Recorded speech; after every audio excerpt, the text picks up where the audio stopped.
Então tá. Aí. Recording com progress. Então, gente, nós estamos estudando o capítulo 5, conviver e ser. A Jona vai trabalhar a importância da gente ser para que a gente possa bem conviver. Nós estamos no quarto texto, que é o ser-se integralmente, e a Jona está trabalhando conosco a dicotomia psicológica, quer dizer, existe uma fragmentação nossa entre o ter e o ser, e a gente faz isso também. Ela trouxe a fragmentação do mundo de Deus, como se o mundo se opusesse a Deus, fosse separado de Deus, né? Ela vai falar que isso acontece por erros educacionais e uma visão deturpada da religião e de Deus. Então, primeiro ela vai falar o errado, depois ela vai falar como deveria ser, e ela vai trabalhar essas duas coisas, porque ela está falando do ser, né? Então, ela está tocando nessa dicotomia. A gente vai perceber no texto que esse ter está ligado ao ego, e esse ser mais ao self, ao espírito, a uma plenitude, né? Então, são dois modos de funcionamento e não diz especificamente só a cor possui coisas, né? É um modo de estar na vida.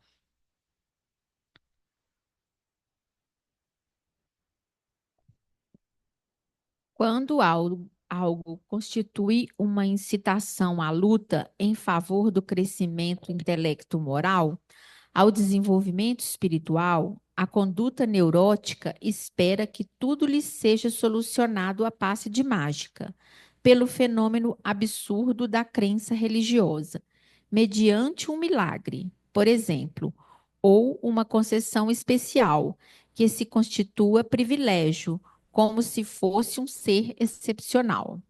Como todos assim pensam, resulta no conceito em torno desse Deus apaixonado e antropomórfico, transferência inconsciente da imagem do Pai, que foi superada durante o desenvolvimento orgânico e mental, e sofrem o impacto da descrença, da decepção, da amargura, que dão lugar a conflitos perturbadores. Então, gente, olha o que Joana fala. Quando algo me incita à luta, ou seja, um desafio, um sofrimento, um problema que aparece na minha vida, e ele vem com um motivo. O motivo dele é me favorecer o meu crescimento, intelecto, moral e desenvolvimento espiritual. Então, ela está dizendo que a dificuldade, o sofrimento, o desafio, ele tem um sentido positivo de que eu aproveite ele para crescer, seja intelectual, moral ou espiritual. É o que ela fala. Porém, o que acontece? Porque eu tenho essa ideia de Deus antropomórfico e apaixonado, o que eu espero que aconteça com os meus problemas? Olha que coisa infantil, né? Eu espero que como um passe de mágica, ele seja solucionado, como um milagre. Isso tudo fruto da minha crença religiosa equivocada. Então, o que acontece? Eu quero uma concessão especial, eu quero um privilégio, eu acho que eu sou um ser excepcional e tudo tem que se movimentar para realizar algo, para resolver um problema que eu resolvendo iria crescer. Então, como isso não vai acontecer, porque é óbvio que não vai acontecer, ou vocês acham que vai? Não vai acontecer. Aí o que acontece? Eu vou ter decepção, vou ter descrença, vou ter conflito, vou ter amargura, porque eu quero esse Deus que, igualzinho, eu projetei o Deus, o meu pai, e internalizei essa ideia de Deus com antropomórfico e acho que ele está para me servir. para resolver os meus problemas. Então, olha o que, que a Joana faz, né? Essa crença religiosa infantil, né? Que acaba levando uma descrença e uma decepção. Não dá conta dos problemas do mundo, porque eu vejo, eu espero que esse Deus seja esse resolutor que tire os problemas e as questões de mim. Bastando eu ir lá, né? Estender velinha, rezar para ele, e o resto ele faz por mim, né? Pega o microfone, tá, gente? Por favor. Fazer uma oferenda. É isso, né? Então é uma crença infantil de Deus que acaba levando a uma descrença, a uma amargura, né, na vida adulta, porque isso aqui não se, vamos dizer assim, a realidade choca com isso. Não vai acontecer. Tá bom? Eu acho que ela pôs esse Deus aí de letra minúscula porque é uma criação humana, né? Ele é antropomórfico, né? Eu criei ele a partir da relação com meu pai, né? Meus pais, né? Por isso que eu acho que ele vai resolver tudo quanto é problema para mim.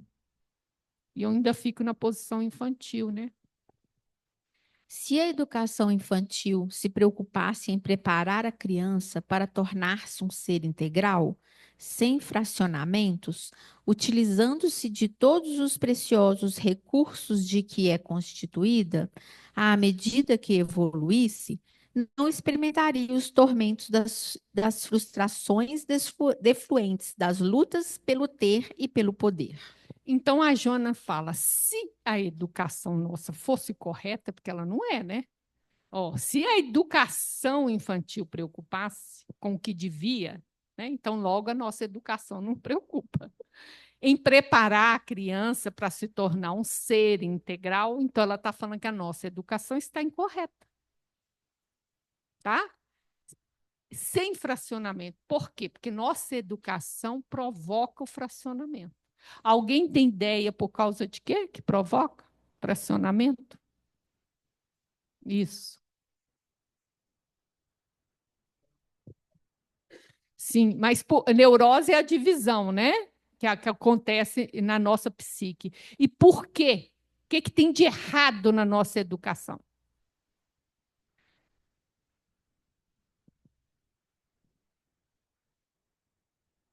É a questão daquilo que a gente cresce entendendo que o que é feio, o que não está adequado, tem que ser escondido, né? Tem que ser tirado fora da gente, né? É isso aí. E como é que isso acontece? Vamos tentar entender aqui, tá? Nossa educação, ela é punitiva, né? Ela não é reflexiva. Então, ela é punitiva. Então, quando a criança erra, eu puno, né? Então, vamos ver o que acontece com isso. Vamos tentar entender, Joana, aqui, que eu acho que ela vai trazer a gente melhor. Triunfo pessoal, vamos lá. Triunfo pessoal. Foi Rogers quem estabeleceu que o mais relevante objetivo para a conquista da saúde mental é a realização pessoal do si próprio. Para essa aquisição, deve a criança, desde cedo, mediante a educação no lar, receber uma atenção cuidadosa, incondicional, para que se sinta aceita sem qualquer reserva. Aceita sem reserva. Ou educação no lar. No lar. Criança pequena ainda, desde pequenininha, ela tem que ser aceita sem reserva. Eu não posso gostar de um pedaço dela e do outro não. Ela tem que receber a atenção incondicional. Ela tem que entender que a hora que ela me mostrar o lado feio dela, não vai alterar o meu amor por ela. Então, vamos prosseguir que depois eu dou exemplo. Vamos lá. Como nem sempre será possível concordar com tudo quanto a criança faz, crê Rogers que sempre haverá uma condicional, uma negociação, embora inconsciente, entre os pais e ela. Quando aqueles propõem determinadas condições para o amor, como a criança ser bem procedida, estudiosa, asseada, obediente, o que suprimiria a mesma alguns componentes do si próprio, a fim de ser bem recebida, o que a levaria a determinados comportamentos confusos e sentimentos de aflição, por não poder identificar com seu valor real. Então, eu educo a criança a partir, primeiro, da repressão, da punição e do prêmio quando ela comporta do jeito que eu quero. Então, eu estou destrando ela igualzinho um cachorro. Então, quando ela me mostra o que eu não gosto, ela recebe a punição. E quando ela faz o que eu gosto, ela recebe. Então, ela tem que esconder de mim o que é feio, o que eu rejeito nela. Né? Ela entende que aquilo dela, ela tem que ser escondida. E ela projetando Deus nos pais, ela entende o quê? Que Deus também não aceita aquilo dela. Agora você imagina, né? Porque lá em casa só tinha punição, não tinha recompensa, não, era mais que obrigação. Agora você imagina por que que essa pessoa é assim. Imagina. Joninha. Então, gente, vamos dar um exemplo aqui, tá? Vamos dar um exemplo para ficar bem claro. Então, você tem uma filha que foi para a escola lá pelos 5 anos, e você é chamada na escola que ela bateu na coleguinha. A maioria chega e pune a criança, nem escuta ela. Mas vamos supor que seja uma mãe mais evoluída. Antes de punir, ela vai escutar o que aconteceu. E a criança vai te contar que a amiga dela levou um bebê maravilhoso, reborn, lá na escola, lindíssimo. E ela queria brincar com o bebê da menina, lá, a bonequinha, e a menina não deixou, e ela bateu na menina por isso, deu uns tapas na menina lá. Aí o que a gente faz? A gente pune ela porque bateu na amiga. E está resolvida a questão. Então, depois nós chegamos na conclusão. Ou então, eu falo, vou comprar um melhor para você. Ou igual, ou melhor. E dou para ela um maior igual. Então, só esse parêntese aqui. O grande perigo, se eu dou para ela uma boneca, ela pode se identificar com a sombra. O que ela vai falar? Quando o mundo me negar uma coisa, eu vou para cima. Entende? Eu vou para cima e consigo o que eu quero. Não interessa o meio que eu vou usar. Você está ensinando ela a se identificar com a sombra dela. E o que deveria ser feito? Muito bem. Ela contou o caso. Qual emoção por trás do ato dela? Alguém sabe dizer, nomear? Inveja. Inveja. Você vai fazer com ela o que você deveria estar fazendo com você, tá? E a gente não faz isso com nossos filhos porque a gente não faz com a gente mesmo. Então, primeira coisa, que emoção que eu estou sentindo? Deu nome? Inveja, não é? Então, primeira coisa que tem que ser ensinada para a criança, veio uma emoção forte. Como eu seguro esse impulso? Para não bater na coleguinha, que é errado bater na coleguinha. Então, como eu seguro? Como, gente? Não, lá na escola ninguém vai conversar com ninguém, não. O trem está rolando lá na hora, no recreio. O que vai fazer? Como ela segura o impulso, gente? Não. Respira, segura. Segura o impulso da raiva, da inveja, do ciúme. Na hora que ele vem, como é que a gente segura? Respira, segura bem. Não é partindo para o outro, batendo, não. É errado bater no outro. Tem que deixar claro isso para ela. Você errou, não foi porque sentiu inveja. Você errou porque não segurou. Então tem que aprender a segurar. Como é que segura? Respira, Respira fundo, vai dando tempo para aquele impulso ser segurado antes de você ir por cima do pescoço do outro.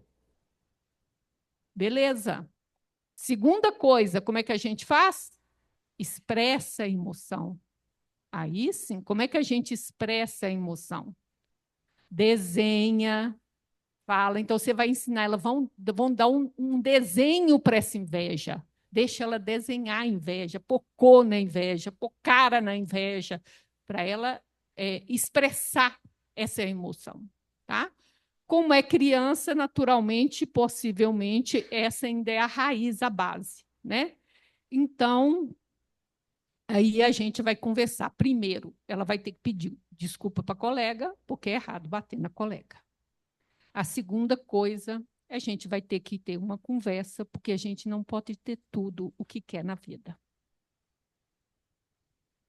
A vida é assim. Pega, por favor, o microfone. Então, gente, esse é o trabalho. Naturalmente que a gente, conosco mesmo, nós vamos ter que ir atrás de experiências de inveja, porque a gente tem uma raiz na infância de uma experiência que foi reprimida. Como é criança, nesse exemplo que eu estou dando, vai parar por aí mesmo, dela identificar, segurar e depois expressar. E ela vai perceber que ela não vai ser punida, que ela sentindo inveja, ela é amada do mesmo jeito, você não mudou o amor dela por ela ter sentido inveja. Então, quando fala, a Jona vai falar para nós aqui, ó, de o fracionamento, é isso, porque quando a criança demonstra a inveja, eu puno, eu castigo, então é feio, aí eu escondo. E como é que ela faz para não sentir mais? Não tem jeito, gente. Então ela esconde. Pode falar, Lourdinha. Na verdade, você respondeu, Não passa tá? para Obrigada. nada. Eu tenho um netinho de 2 anos e 8 meses, então ele passou nessa fase, né? Na disputa dos brinquedos lá na escolinha, um coleguinha mordeu e depois ele mordeu. Mas a mãe está fazendo esse trabalho de mostrar. Então, quer dizer que é um ponto positivo que eu posso pensar que essa criança vai estar tendo uma Sim, gente. educação Olha mais... bem, se você ensina a criança a nomear a emoção, né? Ela não reprimir a emoção, exprimir a emoção, e ensinar a segurar pela respiração, segurar o impulso. Né? E ela vai aos poucos compreendendo, né? Ela está uma vez numa idade que é tudo ao redor dela, mas ela vai começando a trabalhar o processo de cooperação, né? Aí, A gente, o autoconhecimento não tem fim, tá, gente? É a última vez que ela vai sentir inveja na vida dela. Na semana seguinte, no dia seguinte, ela vai chegar lá, vai ter inveja da boneca? Vai. Aí vem o terceiro ponto, que é ensinar ela a valorizar o que ela tem. Entendeu? Para ela poder lidar com essa inveja. Então, é um processo que não vai acabar num dia só. É uma conversa que dá trabalho, que gasta tempo, que vai, que volta, né? E isso é Vânia, a vida inteira. ô, Vânia, outro detalhe, né? Que eu eduquei dessa forma errada. A criança... Você e todo mundo, ó. É, Se a é, educação infantil, quer dizer, nós estamos fazendo errado. mas eu estou percebendo que o bom que essa nova geração está mais atenta, porque numa birra ela vai identificar qual é a emoção. O que que você está sentindo? Por que você está agindo assim? E a gente só reprimia, né? Vânia, Oi. eu também acho que deveria se dar atenção à criança que reprime, porque a que expande é fácil da gente ver, porque ela tem um comportamento que é negado muitas vezes, né? De bater, de ser agressiva. Mas e aquela que reprime? Como é que nós estamos lidando? Ela Pois não é, mas aparece tanto. veja bem, a criança, do começo dela, ela não reprime. Se ela reprimiu, é porque algum sinal no ambiente mostrou para ela que aquilo é feio, ou ela está com medo, ela tem que esconder, porque da outra vez que ela mostrou, ela foi punida. Sim. Então, ela não vai reprimir, não vai. É algum momento aconteceu algo que mostrou para ela, ó, sentir raiva, eu fui recusada, eu fui rejeitada, então aquilo é feio. Vocês estão entendendo que não é a decisão consciente, né, gente? É questão que eu preciso do amor do meu pai, do amor da minha mãe, né? Eu quero ser aceita, eu quero ser amado. E aí eu percebo isso. Eu mostrei a raiva e fui rejeitado. Então, eu vou esconder a raiva, não vou expressar. Então, ou eu tenho medo da punição, ou eu tenho medo da rejeição. Mas a criança, por si mesma, o impulso inicial dela não é esse. Aí que está o negócio. Aí a gente pisou na bola de alguma maneira, aí a gente tem que começar o processo de aproximar, ver se consegue começar com tudo, com nomeando a emoção. E o mais importante, gente, você não consegue conduzir a criança se você não faz com você mesmo. Não adianta, tá? Ele vai te embolar. É igual você ensinar o outro a fazer um bolo que tu nunca fez. Na prática ali vai te pegar. Mas se você costuma fazer com você, você vai fazer. Então, o que que a Joana... não apareceu para mim aqui quem fez a pergunta, desculpa. Fui eu, Sara. Pois é, Sara. Aí a questão, eu acho que essa criança que já está reprimindo, ela merece uma atenção mais especial, tá? De ajudar ela a perceber, vamos dizer, eu tenho que conter a emoção, mas não esconder ela, sabe? Para poder. E hoje, gente, tem uns livros maravilhosos que ensinam a criança a identificar as emoções. Não sei se vocês já viram.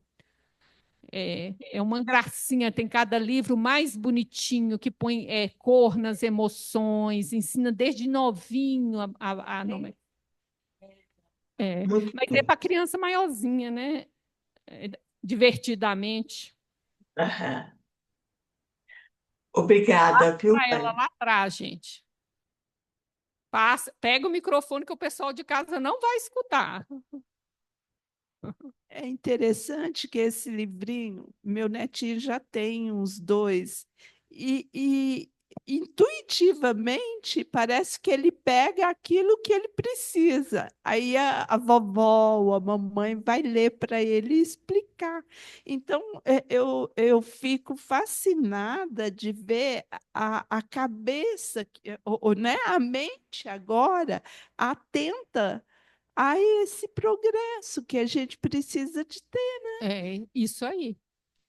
Então, Joana fala, né? Essa educação para ser um ser integral, ele não pode ter esse fracionamento, gente. O fracionamento vem por conta disso, desse tipo de educação nossa, né? Porque se esse fracionamento não acontecesse, né?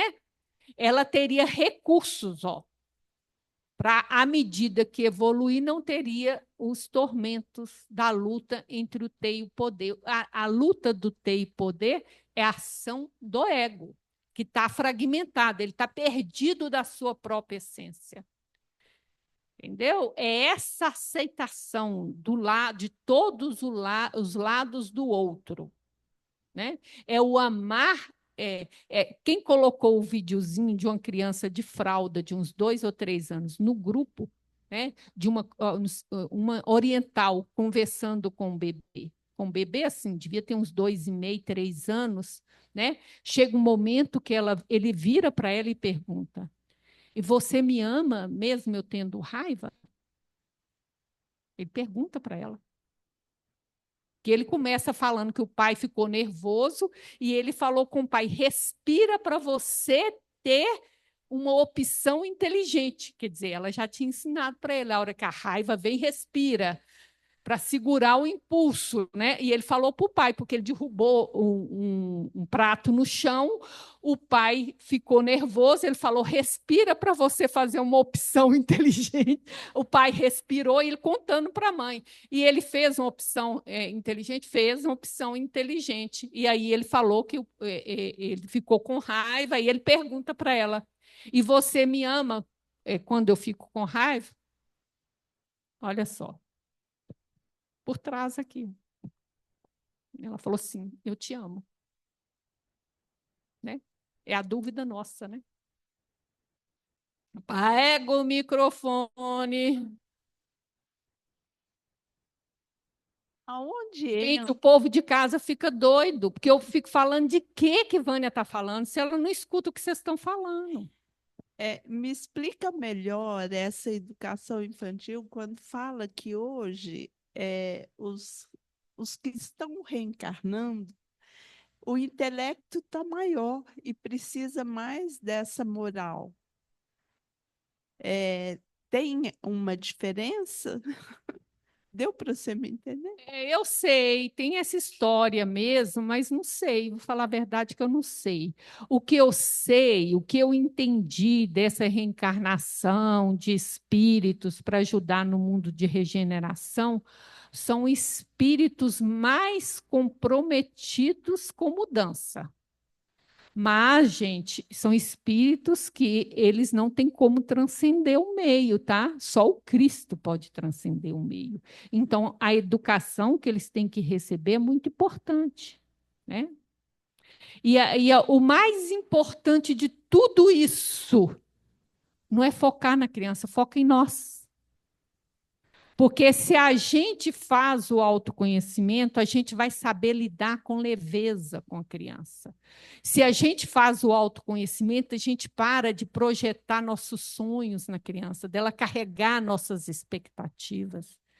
Então, foca mais na gente. A gente tem que fazer o nosso trabalho, eu penso isso, sabe? Nós estamos atrasados nisso.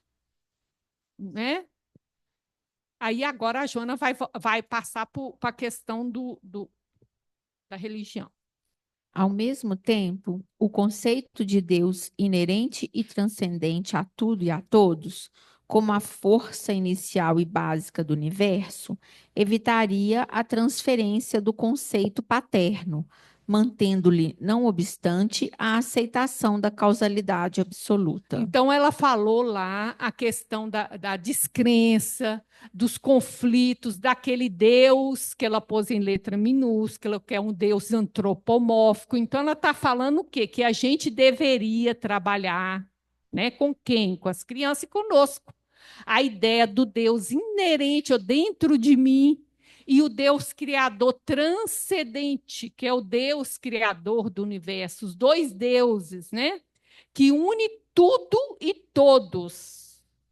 Olha, por dentro e por fora. A gente ter esse conceito e ele como causa absoluta de tudo, que isso evitaria eu ter essa transferência do conceito paterno, ou seja, antropomórfico para Deus. Ou seja, ela está falando de educação religiosa.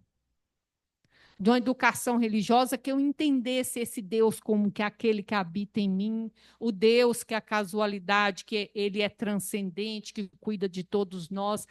Eu entender como funciona isso, a lei de causa e efeito, o amor de Deus, o amparo de Deus, tudo isso, gente.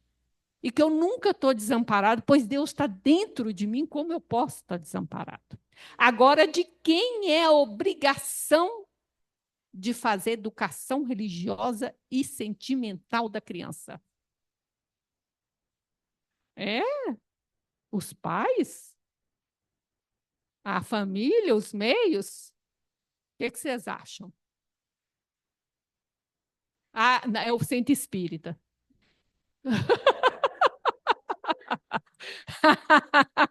Eu vou até rir. Ai, gente, não é essa. Olha, peraí, antes de eu dar essa resposta, que eu já vi que vai ser polêmica. Inclusive, a gente não sabe qual que é a pergunta. A pergunta é: de quem é a obrigação de fazer educação religiosa e dos sentimentos da criança? Ué, dos pais, ué. Dos pais. Eu acho Então, que é antes dos de eu pais responder, também. então tá. Então, Eu antes acho de eu que é dos responder essa pais. pergunta, eu quero falar o seguinte, gente. Primeiro, dos dois é a obrigação de dar o exemplo, de ser uma pessoa correta, de dar um exemplo vamos dizer assim, em sintonia entre o que eu prego e os valores que eu vivo na vida, tá? Legal, né? Então tá. É óbvio que é a mãe. Vamos ver. Nosso lar. O orientador, muito versado em matemática, prosseguiu ela. Fez-nos sentir que o lar é como se fora um ângulo reto nas linhas do plano da evolução divina. A reta vertical é o sentimento feminino, envolvido nas aspirações criadoras da vida. A reta horizontal é o sentimento masculino, em marcha de realizações no campo do progresso comum. Nem a consorte se decide a animar o esposo na linha horizontal dos seus trabalhos temporais, nem o marido se resolve a segui-la no voo divino de ternura e sentimento, rumo aos planos superiores da criação. A obrigação é de quem está vivendo a experiência com a energia feminina. Normalmente é a mulher. Pode estar invertido? Pode. Você vê que tem mulheres que agem na energia masculina e tem o homem que é energia feminina. Normalmente é igual, tá? Então vamos pôr assim, gente, se eu reencarnei, estou numa experiência que eu estou vivendo a energia feminina, quem é a energia de ponte com Deus? Sou eu. Então é obrigação minha fazer isso, não é dele, é sua. Entendeu? Para ser ponte tanto para o marido como para os filhos. Porque você é a energia vertical. Então, não é dos dois, não.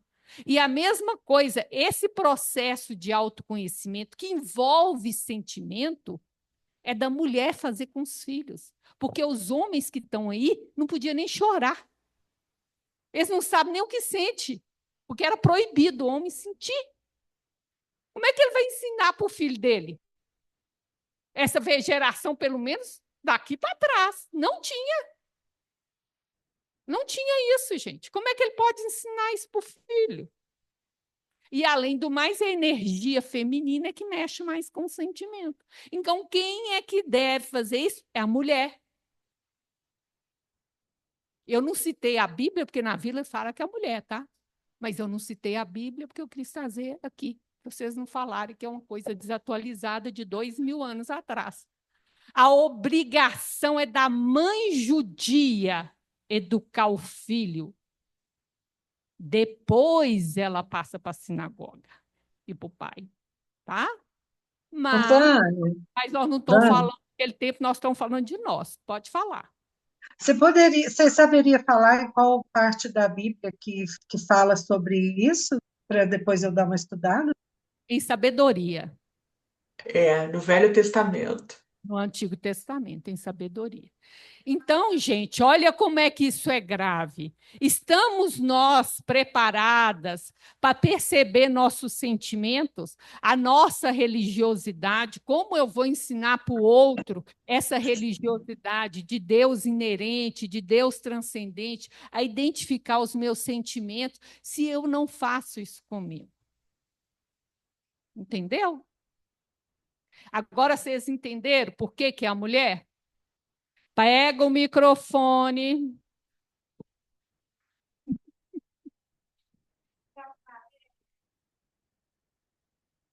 Ô, Vânia, no momento de hoje, a sociedade quer que o homem participe disso. Mas é claro que tem que participar, porque ele também vai ser levado pela mulher. Você não está entendendo isso? Ah, A mulher, olha aqui, a esposa também não pode se ausentar das coisas do dia a dia, gente. A consorte, a esposa, deve animar o esposo na linha horizontal dos seus trabalhos temporais. Ou seja, não tem esse negócio de mulher não sabe quanto custa a conta, estou gastando, tu vai lá para o cartão de crédito, não quero nem saber. Tem que aprender isso. Tem que aprender a mexer com as coisas do dia a dia também. É tudo na casa para ser administrada, ela tem que ajudar ela, porque ela tem que desenvolver isso. Não é pôr os problemas tudo para ele resolver, não, do dia a dia, não. E aí, o marido segui-la no voo divino de ternura e sentimento. Segui-la. É ela que ajuda ele a seguir, porque ela é o sentimento feminino, gente. É a energia feminina. No final, o espírito vai ter energia feminina e vai ter a masculina, as duas desenvolvidas. Mas no nosso nível hoje, quando eu reencarno, geralmente, vou falar de novo, a mulher, ela opera na energia feminina. Então, ela tem uma conexão mais fácil. Tá? Põe o microfone.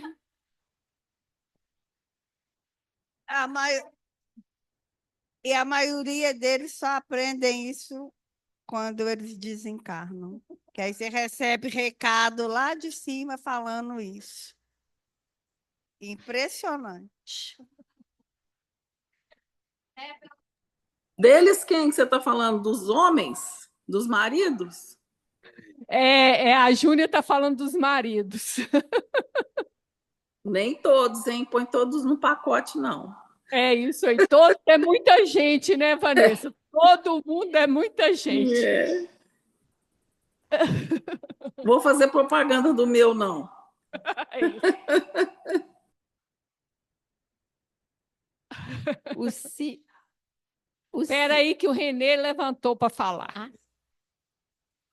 Quero saber o seguinte, no nível da minha avó, a educação era mais ou menos dada pelos escravos femininos, as chamadas aias. Então, como é que tinha esse desenvolvimento da minha avó para minha mãe? Por isso, gente... Esse conhecimento que você está falando, eles nem imaginam o que é isso. Por isso, gente, que quando a gente vai acolher nossa criança ferida, nós temos que lembrar que nossos pais não tinham o conhecimento que a gente tem hoje. Eles não tiveram a ferramenta que nós temos hoje, que eles foram feridos. Porque era o comum, era assim que se educava, não sabia fazer de outro jeito. Mas a vida evolui, eles vão reencarnar e vão colher o fruto que você está plantando com seus netos e seus filhos. É assim, a vida é renovar. E você vai colher o fruto que você está colhendo lá na frente, né? Então, é isso, a vida é assim. E aí, hoje, vamos dizer, nós já estamos aí nos seus 40 até 60 anos, não fizemos o que era certo com os filhos, podemos fazer o que é certo conosco e corrigir a nossa postura dentro do possível, influenciar os netos no que seja possível, e a vida continua em movimento e aprendizado. Fez o que era possível na consciência que tinha. É isso. Né? E assim a gente vai se perdoando e vai seguindo. Então, o importante é começar, né? Porque deu errado tudo para trás, é que a gente não vai acordar agora e começar a fazer um novo fim, né? Como dizia isso aí. O próprio Chico, né? Então, na família, as feridas vão se perpetuando e se repetindo de geração a geração. Quem vai quebrar esse ciclo vicioso? Alguém tem que quebrar. O si mesmo, com facilidade, identificaria os objetivos reais da existência, evoluindo com os processos orgânicos e psíquicos, sem apequenar-se diante das necessidades que se apresentam durante o crescimento espiritual. Oi, gente, só voltar aqui para a gente não se perder. A Jona estava falando desse conceito de Deus, ela estava vindo falando aqui de uma educação que não fracionasse, de aceitação para a criança não esconder a sombra, né? Então, essa educação que não fracionasse de aceitação da criança como ela é, mais essa noção de Deus, faria com que ela identifique o si mesmo, ou seja, o self, essa consciência espiritual, identificasse os reais objetivos da vida, da existência, evoluindo dentro do patamar que a pessoa está. É claro, né, gente? A nossa alma vai evoluindo, nosso espírito vai evoluindo. Então, esse si mesmo identificaria os objetivos conforme o nível evolutivo que eu estou. Eu vim aqui na Terra, nessa vida, para resolver determinadas questões. Na próxima vida, outras questões, né? Conforme o que a gente chama de vocação, o que eu combinei de resolver nessa vida, né?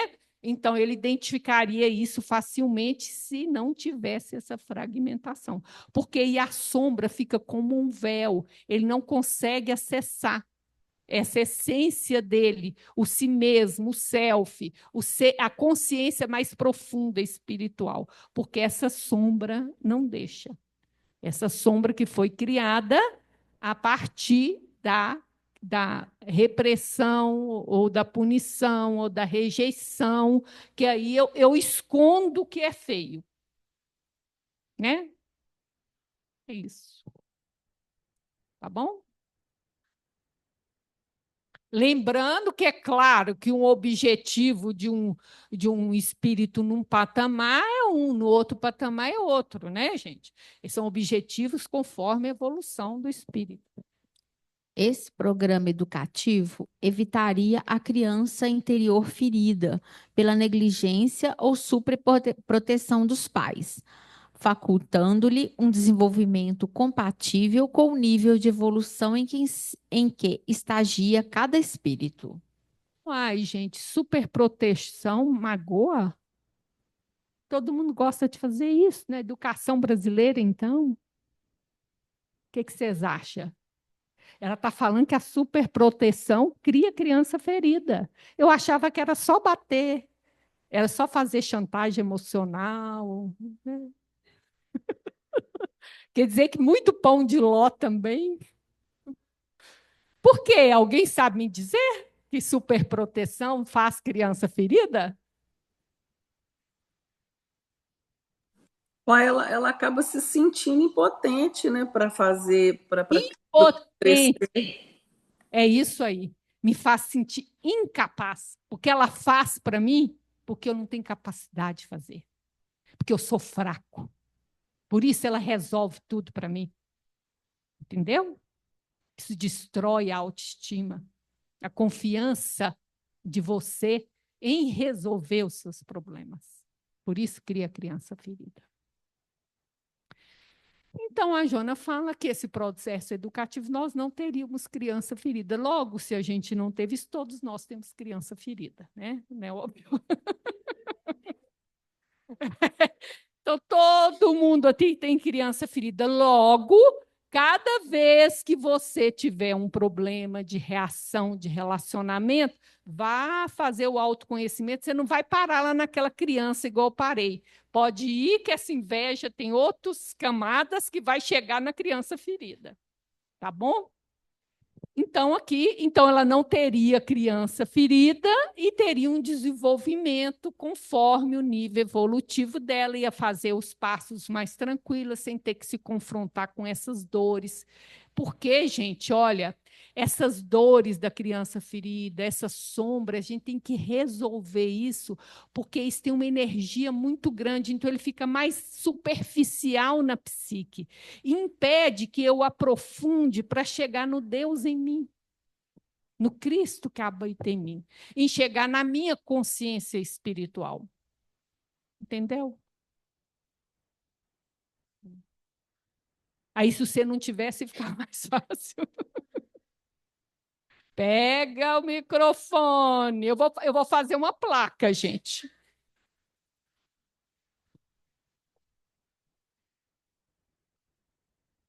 Se eu evoluo com o autodescobrimento, então vai chegar num... E a caridade.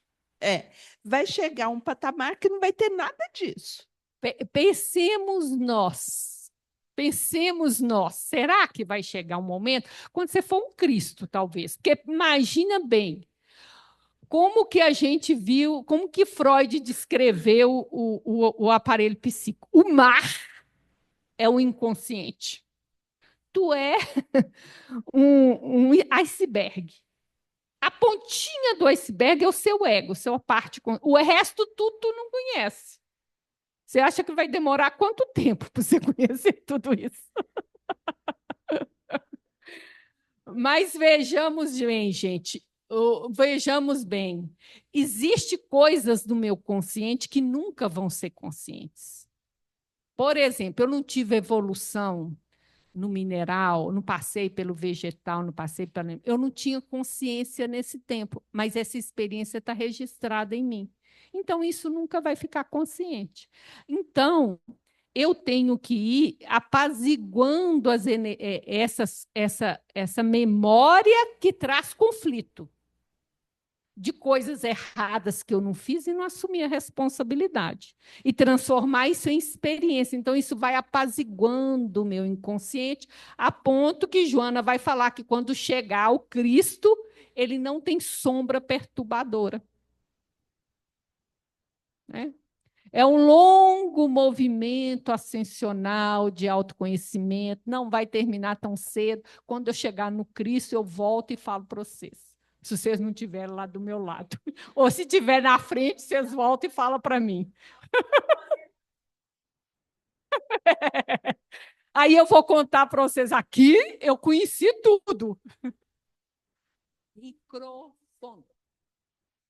Microfone.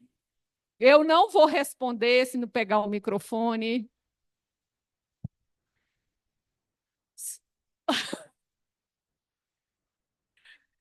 Você vai sentar mais perto aqui dela, tá? Porque ela vai acabar ficando com dor no ombro.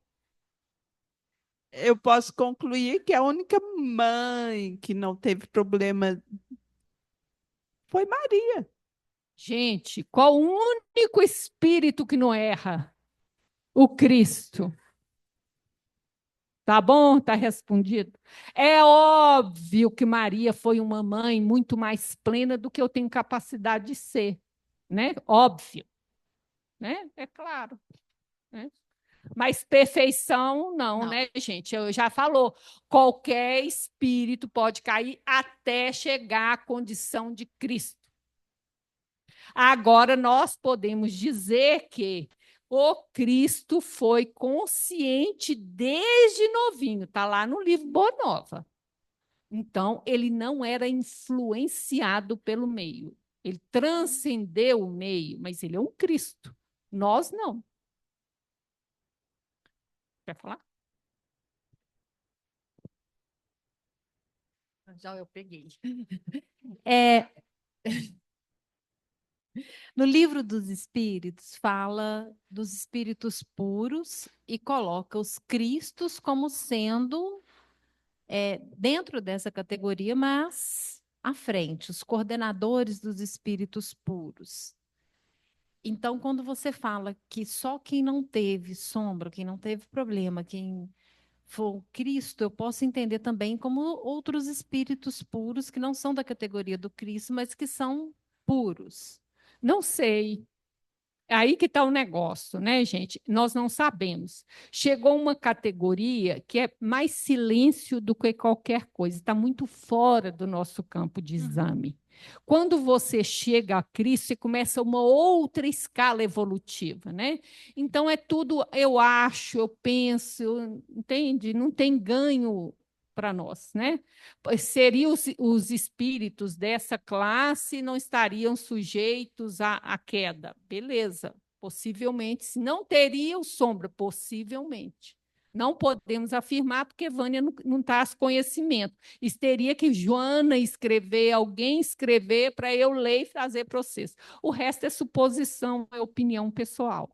Ela falou dos Cristos. Ela não falou dos espíritos puros. Ela eu falou perguntando Cristo. Não baseado em mim, porque eu não tenho também. Não, É eu do que eu sei. li, a minha Então, dúvida foi em cima do que eu li no livro dos Espíritos. Que o sim, espírito puro não precisa reencarnar, porque ele não tem mais o que resgatar, sim. né? E aí vem os Cristo que começa uma outra escala. Ela estava falando dos puros e Cristo ou só Cristo? Ela falou do Cristo. Então, o resto é suposição, não sei, Entendi. tá? Eu suponho, mas suponho pode estar errado, né? É. E os espíritos de segunda classe já não precisam mais reencarnar no planeta Terra. O cons... É? Eu não estou pensando com a classe que nós estamos. O, con... o conceito.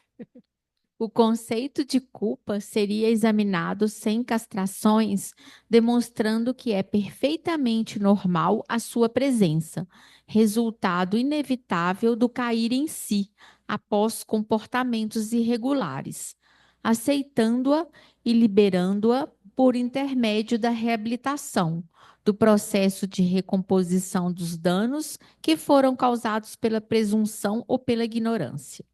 Então, a Joana está falando que a culpa ela tem um papel, ela tem uma função.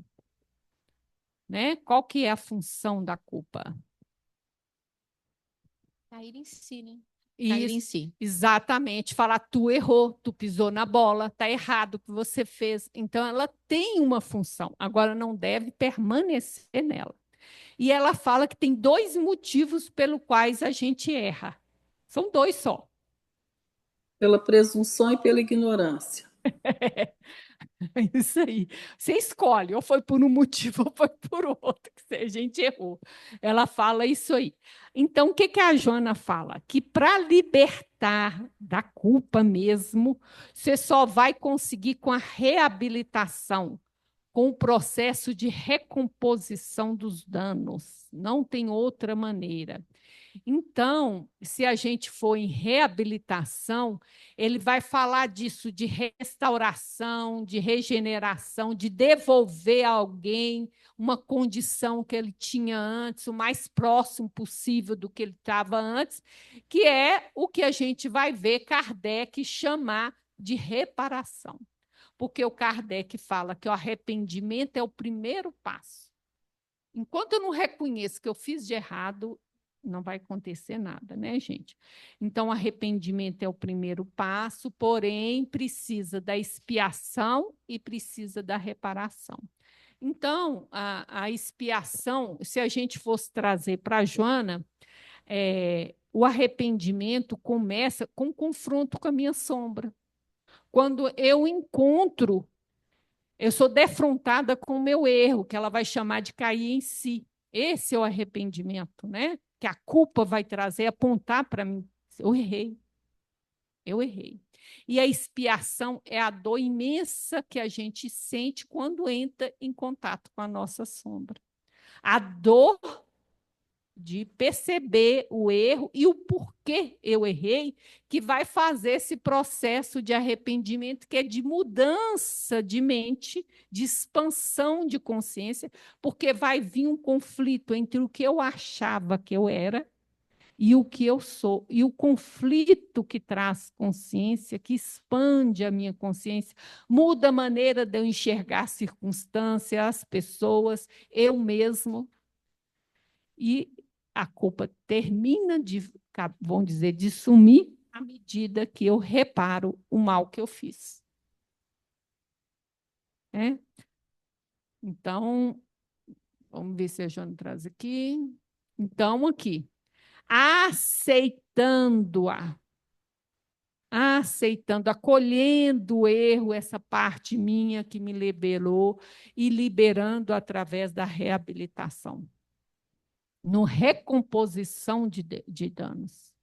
Eu aceitar essa parte de fraqueza, essa frase de arrogância, essa parte de ignorância, e ir atrás do reconstituir os danos. O que ela quer dizer, gente? É que se eu não tivesse educação correta, eu vou lidar com castração. Ou seja, eu vou esconder Não é, ou me não é, martirizar com a culpa. não é o recalque quando você é castrado? O recalque, o que é o recalque, gente? Eu tenho uma experiência dolorosa e eu escondo profundamente essa dor dentro de mim, né? É isso que é o recalque. A castração é quando eu não aceito isso em mim. Eu não aceito. Isso pode vir por educação, tá? A educação punitiva, ela castra. Ao invés de trabalhar a minha inveja, eu puno você por você ter inveja. Então, você esconde, faz a repressão. Você esconde de você e de todo mundo a tua inveja. E eu crio uma máscara social. Por isso que, em contraposição à sombra, existe a máscara. Eu crio a máscara, né? Então, a culpa vem para me mostrar isso, né? Para que eu consiga lidar com calma, com, vamos dizer, tranquilidade e normalidade, o cair em si, o errar, para que eu veja e trabalhe o erro de maneira construtiva e não punitiva comigo mesmo. Ou eu nego isso, escondo, ou eu fico me machucando num processo de culpa sem responsabilização, porque isso impede que eu vá para a responsabilização. Então, a Jona fala dessa educação, dessa noção correta de Deus, vai ajudar com que eu saiba lidar com os meus erros, olhando para eles como um processo necessário de crescimento, de encontro comigo mesmo. Tá joia? Alguém quer falar alguma coisa, gente? E a coisa mais difícil, exatamente por essa visão equivocada, educacional nossa, é como eu lido com o erro, o que eu faço comigo mesmo na hora que eu me pego errando. Né? A recriminação, né? É o esconder, é o dar desculpa, isso tudo eu não estou tendo um processo correto com cair em si. Né? É olhar o erro, aprender, se responsabilizar e vai para frente, corrige o que dá para corrigir e crescer com o erro. Tá? Alguém quer falar alguma coisa, gente? Alguém daqui? Não? Então, pronto. Então,